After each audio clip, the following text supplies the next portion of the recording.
స్వాధిష్టానం అంటే జలం, నీరు, ప్రవాహం. జాతి మత కుల భేదాలకు అతీతమైనది ధ్యానం. దీనికి ప్రతీక సంకేతం పాండవులలో సహదేవుని కంటే పెద్దవాడైన నకులుడు. నకులుడు అంటే నా కులుడు, కులము లేనివాడు. నీటికి కులం లేదు కదా, అందుకే నకులుడికి కులం లేదు. నీటి కులం లేదు, ధ్యానానికి కులం లేదు. దేశ కులాలకి, మతాలకి, మనుషులకి ఏ విధమైన ఉపేక్ష, ఏ విధమైన తేడా, ఏ విధమైనటువంటి తేడా లేకుండా మనుషులకు, జంతువులకు, పక్షులకు, జలచరాలకు అన్నిటికీ ఆధారమైనది నీరు. నీరు పళ్ళ మెరుగు, అది ఇలా ప్రవహిస్తూనే ఉంటుంది. అలా తనను తాను తెలుసుకుంటూ ఇతరులకి తెలపాలనే ఆకాంక్ష ఉన్నటువంటి యోగిని నకులుడు అంటారు. జాతి మత కుల భేదాలకు అతీతమైనది ధ్యానం. ముక్కు ఉన్న ప్రతివాడు ముక్తికి అర్హుడే కనుక ధ్యానం ఎవరైనా చేయవచ్చు, ఎప్పుడైనా చేయవచ్చు, ఎక్కడైనా చేయవచ్చు, ఎంతసేపు అయినా చేయవచ్చు. ఎవరికి ఎంత వయసు ఉంటే అన్ని నిమిషాలు రోజుకు 2 సార్లు ధ్యానం చేయడం వల్ల మనకు కావాల్సినటువంటి ఎనర్జీ చేరుతుంది. ఒకసారి చేసే ధ్యానం మన డే టు డే యాక్టివిటీలో మనకు ఉపయోగపడితే రెండోసారి చేసే ధ్యానం మనకు ఒక బ్యాంక్ బ్యాలెన్స్ లాగా స్టోరేజ్ అయి ఉంటుంది. ఆ విధంగా రోజుకు 2 సార్లు చేయాలి ధ్యానం. చేసిన ధ్యానంలో పొందినటువంటి ఎనర్జీని జ్ఞానం ద్వారా, అంటే స్వాధ్యాయాన్ని మనం విస్తృతపరచుకోవడం ద్వారా మనం ఎదుగుతూ ఉంటాం. అందుకే తెలుసుకోవడం, తెలియజెప్పడం ఇదే ఒక జ్ఞాని యొక్క లక్షణం. అందుకు సంకేతమే నకులుడు. అరబ్ దేశాల్లో 7 దేశాల్లో ప్రవహిస్తూ చివరిలో ఈజిప్టు సరిహద్దుల్లో సముద్రంలో కలుస్తుంది. అరేబియా దేశాల్లో వర్షాలే సరిగా పడవు. అలాంటిది నైలు నది 365 రోజులు సమృద్ధిగా ప్రవహిస్తూ 7 దేశాలని సస్యశ్యామలం చేస్తుంది. అది ప్రకృతిలోని వరం.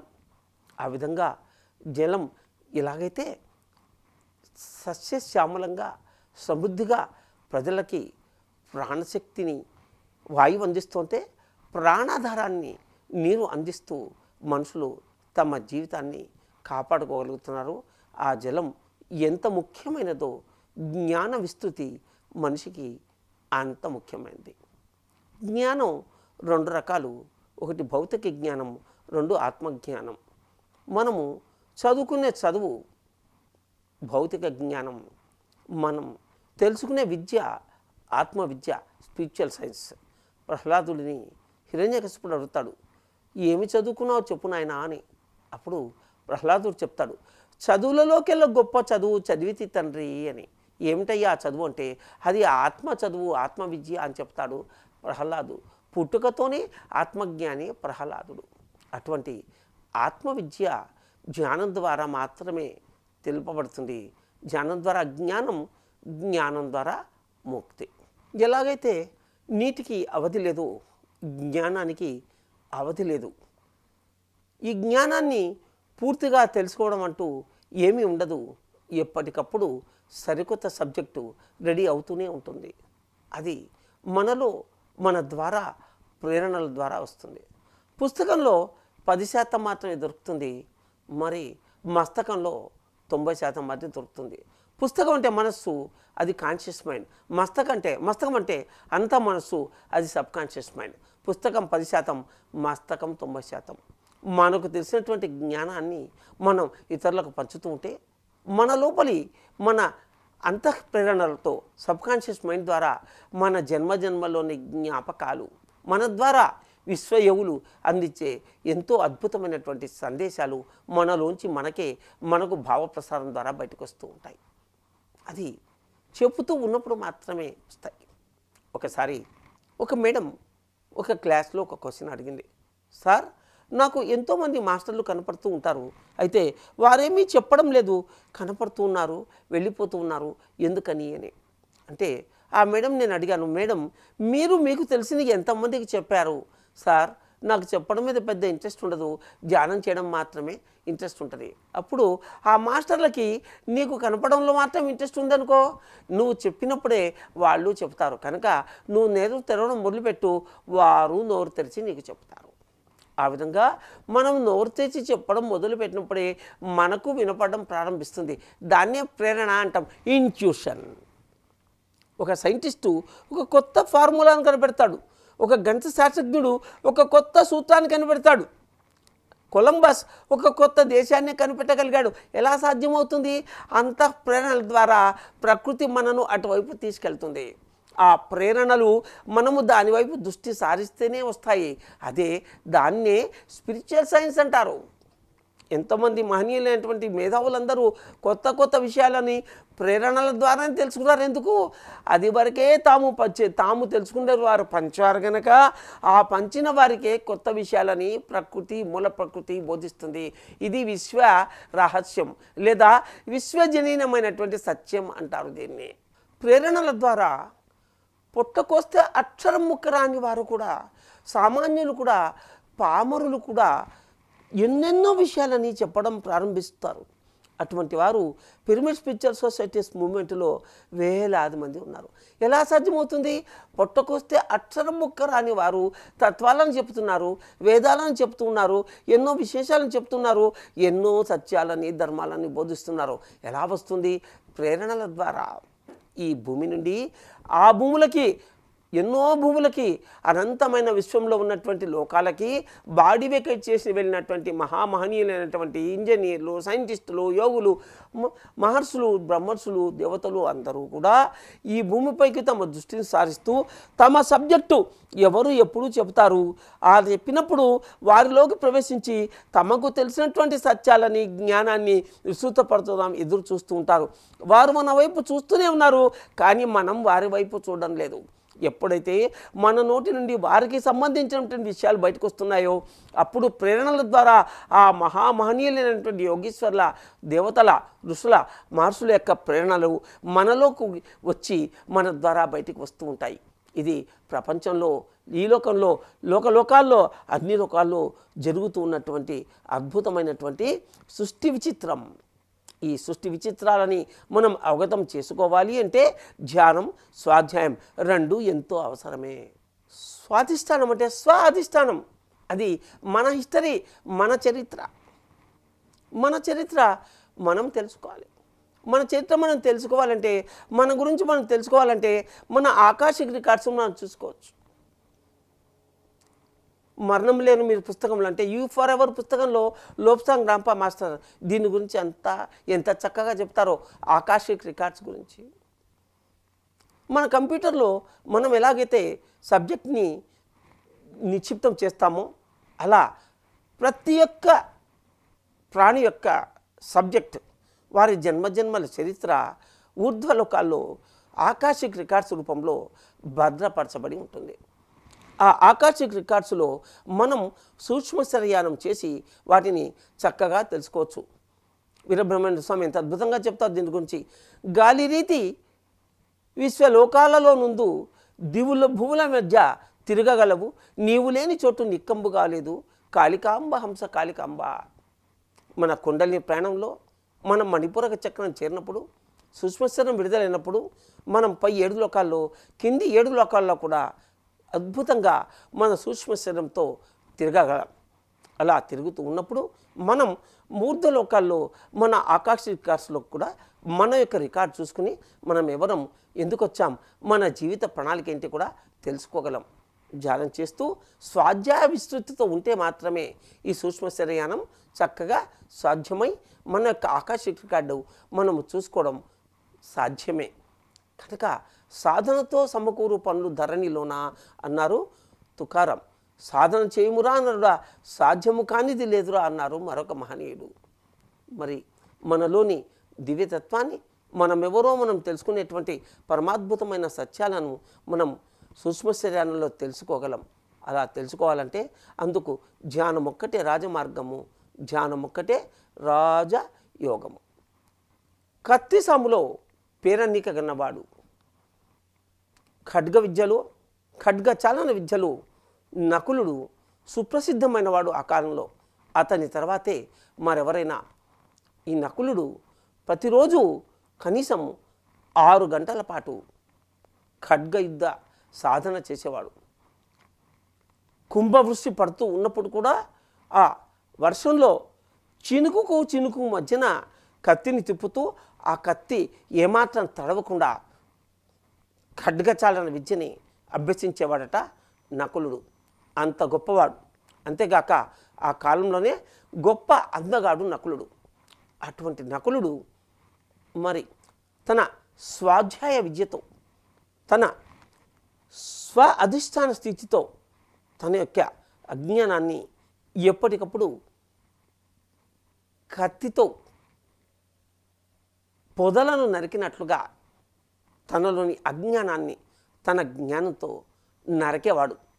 అది స్వాధ్యాయంతో మాత్రమే సాధ్యం. నకులుడు విదేశాంగ శాఖ మంత్రి అని తాను తెలుసుకున్నటువంటి జ్ఞానస్థితితో, స్వాధ్యాయ జ్ఞానస్థితితో దేశంలోనూ విదేశాల్లోనూ తిరుగుతూ తన యొక్క జ్ఞానాన్ని పంచుతూ తనకంటే గొప్పవారి నుంచి ఎంతో జ్ఞానాన్ని పొందేవాడు నకులుడు. తెలుసుకోవడం, తెలియజెప్పడం అది అతని విధి. అంతేగాక తమ రాజ్యం తరఫున ధర్మరాజు యొక్క రాజ్యంలో విదేశాంగ శాఖ మంత్రిగా ఉంటూ పన్నులు వసూలు చేసేవాడు నకులుడు. వసూలు చేసిన పన్నుల్లో ఆయా ప్రాంతాల్లో ప్రజలకు కావాల్సిన అభివృద్ధి కార్యక్రమాలకి వాటిలో కొంత సంపదను వినియోగిస్తూ ఆ అభివృద్ధి కార్యక్రమాలు చేయంగా మిగిలిన సంపదనంతా తెచ్చి కోశాధికారి అయినటువంటి తన అన్న అర్జునునికి అప్పగించేవాడు. అతని పని జ్ఞానాన్ని పంచడం, జ్ఞానాన్ని పెంపొందించుకోవడం, కొత్త విషయాలని మరికొంతమంది గొప్ప వాళ్ళ ద్వారా తెలుసుకోవడం, పన్నులను వసూలు చేసి అభివృద్ధి కార్యక్రమాలను చేస్తూ మిగిలిన సంపదని రాజధానికి చేర్చి కోశాధికారి అయినటువంటి అర్జునికి అప్పచెప్పడం. ఇది విదేశాంగ స్థితిలో కులము లేనివాడనేటువంటి నకులుడు చేసే పని. ఇదే స్వాధిష్టాన స్థితి. తప స్వాధ్యాయ ఈశ్వర ప్రణిధానేన క్రియాయోగ అన్నారు పతంజలి మహర్షి. తపస్సు అంటే ధ్యానం, స్వాధ్యాయం అంటే ఆధ్యాత్మిక గ్రంథాలను పఠించడం, ఆధ్యాత్మిక ప్రవచనాలని వినడం.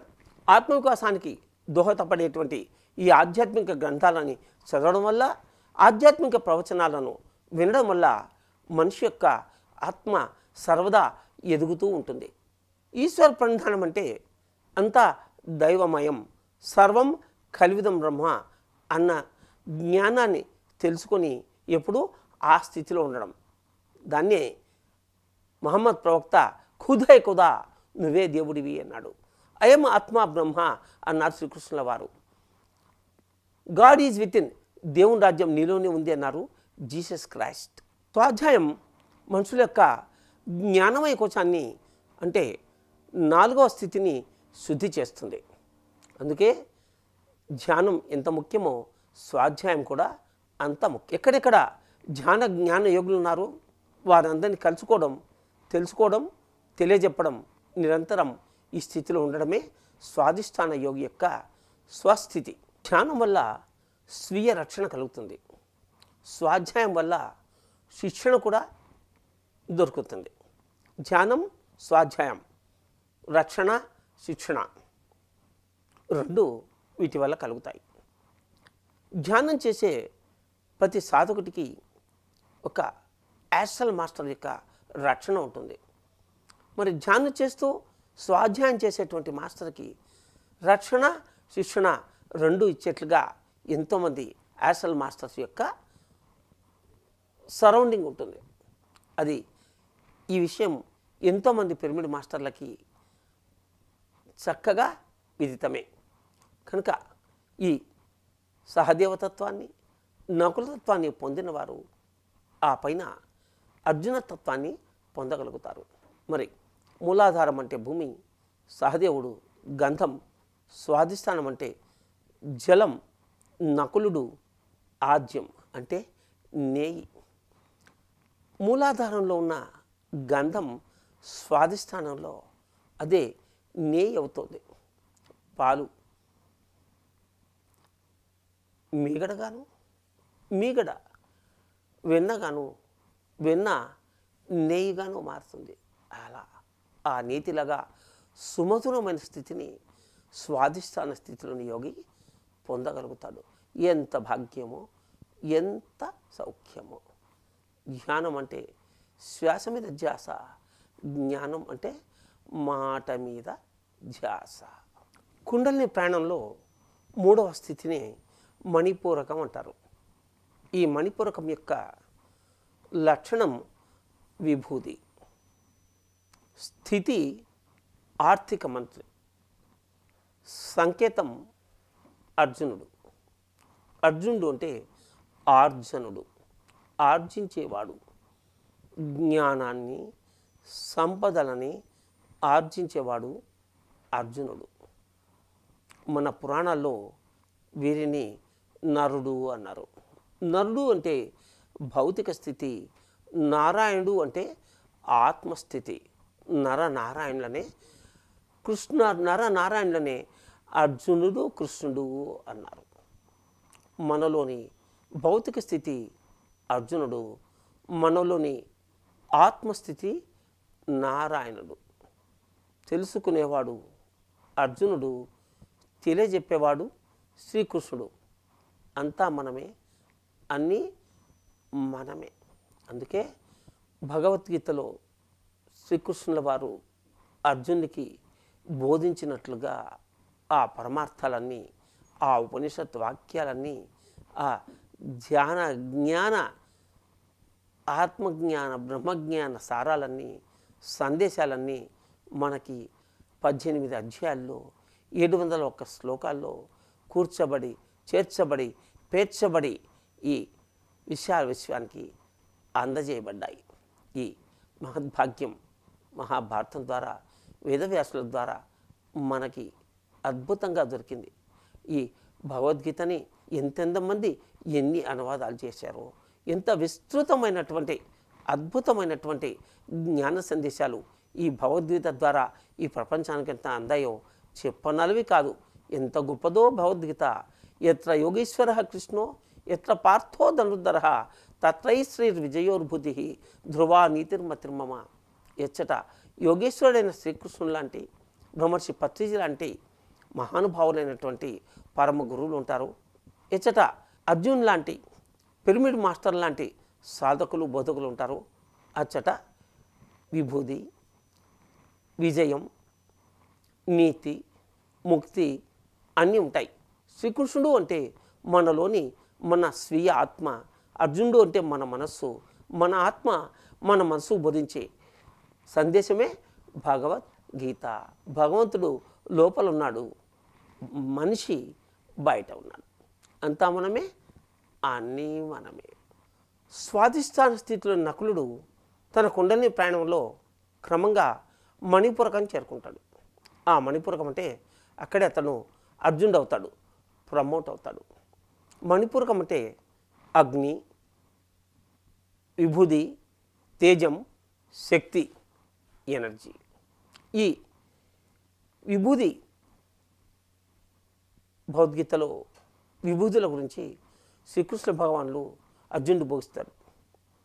ఆ విభూతులు ఎలా ఉంటాయంటే, చతుర్దశ భువనములలో సత్యలోకముని నేను, ద్వాదశ ఆదిత్యులలో మహావిష్ణువును నేను, ఏకాదశ రుద్రులలో పరమశివుడను నేను, దశావతారములలో శ్రీకృష్ణుడను నేను, నవగ్రహములలో సూర్యుడను నేను, అష్ట దిక్పాలకులలో దేవేంద్రుడను నేను, సప్త ఋషులలో వశిష్ఠుడను నేను, షట్చక్రములలో ఆజ్ఞాచక్రమును నేను, పంచ పాండవులలో అర్జునుడను నేను, చతుర్దిక్కులలో తూర్పును నేను, త్రిమూర్తులలో బ్రహ్మను నేను, సూర్యచంద్రులలో చంద్రుడను నేను, ఏకత్వములో భూమిని నేను, త్రయోదశ స్థితులలో స్వస్థితి ఆత్మను నేను అంటారు శ్రీకృష్ణుల వారు. అలా చెబుతూ జూదర్లలో మహాజూదరుని నేను, అందరినీ ఆడిస్తూ ఉంటాను అని చెప్తాడు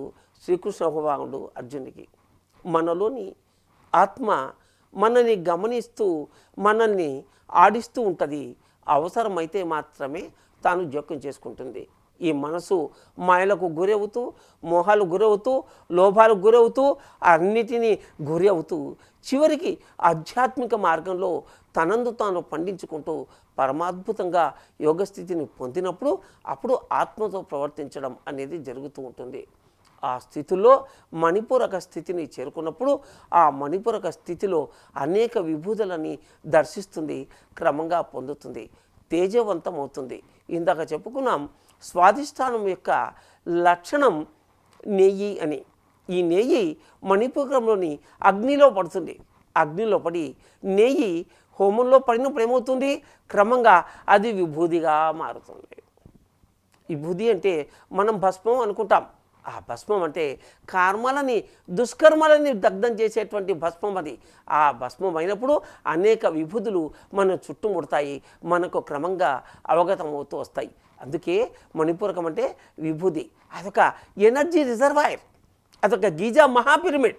ఆ ఎనర్జీ రిజర్వాయర్లో ఎంత కుషనైనా ఉంటుంది. మనం పురాణాల్లో అగస్త్యుని గురించి చదువుకున్నాం. ఈ అగస్త్యుడు భగీరథుడు గంగను భూమికి తీసుకొని వచ్చినప్పుడు ఆ గంగను మొత్తం మింగేస్తాడు. తన ఆశ్రమాన్ని ఆ గంగ ముంచి వేసినప్పుడు ఆయన కోపం వచ్చి మొత్తం ఆ గంగనంతా తన నోట్లో పుక్కిట్లో పట్టుకుని మింగేస్తాడు.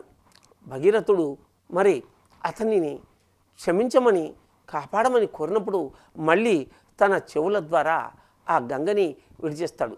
మరి అంత ఆకాశగంగ భూమికి వచ్చి అంత సప్త సముద్రాలను మించినటువంటి ఆ ఆకాశగంగ భూమికి వచ్చినప్పుడు ఆ భూమి మరి బ్యాలెన్స్ చేయడానికి పరమశివుడు మాత్రమే చేయగలిగాడు ఆ బ్యాలెన్స్ని.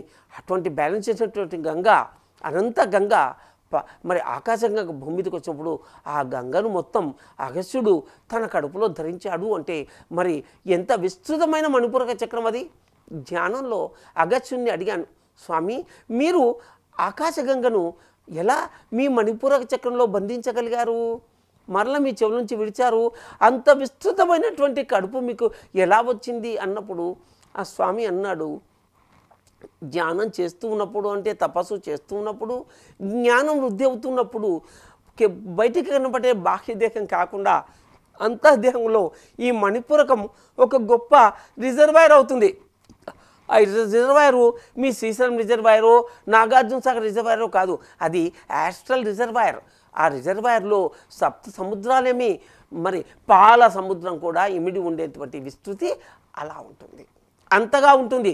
అదే తపోశక్తి, ధ్యానశక్తి, జ్ఞానశక్తి, బుద్ధి విస్తృతి అన్నారు అగస్త్యుల వారు. అలా వారు చెప్పినప్పుడు అడగడం జరిగింది, స్వామి ఒక ఉదాహరణ చెప్పండి మా వాళ్ళందరికీ చెప్పడానికి ఇంకా క్లియర్గా అర్థం కావడానికి అన్నప్పుడు వారు ఏం చెప్పారంటే, మీకు స్పిన్నింగ్ మిల్స్ ఉంటాయి కదా, ఆ స్పిన్నింగ్ మిల్స్లో ఎంతో పత్తిని అంటే కాటన్ని మీరు ఒక టన్ను పత్తిని కంప్రెస్ చేసి ఒక క్వింటాల పత్తి ఎంత సైజులోకి మిషన్ ద్వారా కంప్రెస్ చేయగలుగుతారు, వాటిని మీరు ట్రాన్స్పోర్ట్ చేయగలుగుతారు. ఎలా సాధ్యమవుతుంది?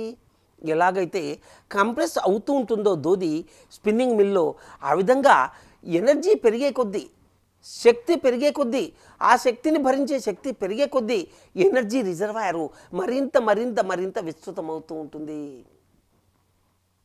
అది మాటలకు చెప్పడానికి కాదు, అది వాస్తవం. ఆ సత్యం, ఆ వాస్తవాన్ని ధరించాలంటే, భరించాలంటే సాధన బోధన రెండు మార్గాలు. అంత మణిపూరక విస్తృతి కలుగుతుంది, జ్ఞాన విస్తృతిలాగా అన్నారు అగస్త్య మహర్షి. స్వామి మరొక ఉదాహరణ చెప్పండి అని అడిగాను నేను. అంటే మీరు భోజనం ప్లేట్ మీద ఒక దళసరి కాగితాన్ని వేసుకుంటారు. ఆ దళసరి కాగితాలు 1,00,000 కాగితాలని కేవలం ఒక 10-12 అంగుళాల ఎత్తులోనే పేర్చగలుగుతారు. ఒకదానిపైన ఒకటి అవి కంప్రెస్ అయ్యి ఒక బండిల్ చేసి పెడతారు. కానీ 1,00,000 మందికి ఆ పేపర్లను పంచగలుగుతారు. 1,00,000 ప్లేట్లలో ఆ పేపర్ ఉంటుంది, దానిపైన ఆహారం పెట్టుకుని భుజిస్తారు. అవి ఎలాగైతే కంప్రెస్ అయ్యి 1,00,000 మందికి పంచబడుతున్నాయో అలాగే ఎనర్జీ అనేది ఆ విధంగా కంప్రెస్ అవుతుంది సాధన యోగతత్వం వల్ల అన్నారు అగస్త్యుల వారు. అటువంటి అద్భుతమైనటువంటి ఒక ఎనర్జీ రిజర్వాయర్ని, ఒక మణిపూరక విస్తృత స్థితిని అర్జునుడు పొందగలిగాడు. ఖాండవదహంలో వరుణుడు ఖాండవం అనేటువంటి వనాన్ని దహించడానికి అర్జునునికి గాంధీవాన్ని, అక్షయ తుండిరాన్ని ప్రసాదించాడు. వరుణుడు అంటే జలం, అగ్ని. అలా జలం అంటే స్వాధిష్టానం నుంచి మణిపురకం చేరుకున్నటువంటి అగ్నికి అంటే అగ్నికి గాంధీవం, అక్షయ తుండిరం లభించాయి. పురాణాలు అంతరార్థాలు అనే ఈ శీర్షికలో మరికొన్ని విషయాలను వచ్చే ఎపిసోడ్లో మనం తెలుసుకుందాం. ఆత్మ జ్ఞానులకు నమస్కారం. యూట్యూబ్ లో పిఎంసి ఆన్లైన్ టీవీని వీక్షించడానికి సబ్స్క్రైబ్ చేసుకోండి. ప్రతిరోజు వచ్చే సరికొత్త అప్డేట్స్ కోసం బెల్ బటన్ నొక్కండి.